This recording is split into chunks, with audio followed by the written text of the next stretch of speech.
আসসালামু আলাইকুম। আজকের বিষয় ওষুধের যুক্তিসঙ্গত ব্যবহার। ওষুধের যুক্তিসঙ্গত ব্যবহার বলতে বোঝায় যে রোগীরা চিকিৎসকের পরামর্শ অনুযায়ী ওষুধ নেবে এবং তাদের প্রয়োজন অনুযায়ী চিকিৎসকরা অনুমোদিত সময়ের জন্য সর্বনিম্ন খরচে সঠিক ওষুধটি লিখবেন।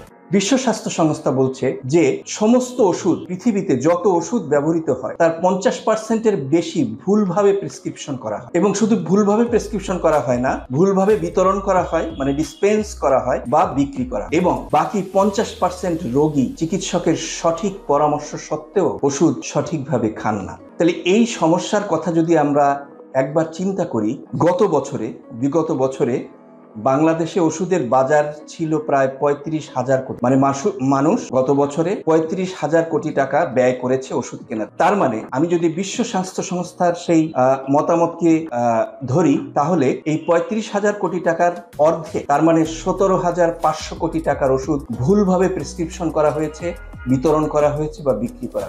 এবং আমি যদি পরের উক্তিটাকে ধরি যে 50% রোগী সঠিকভাবে ওষুধ খায় না, তাহলে যে 50% রোগী ওষুধ সঠিকভাবে খায় না তার সংখ্যা কত? যদি 1 কোটি মানুষ ওষুধ কিনে থাকে তাহলে সেই সংখ্যা 50 লক্ষ।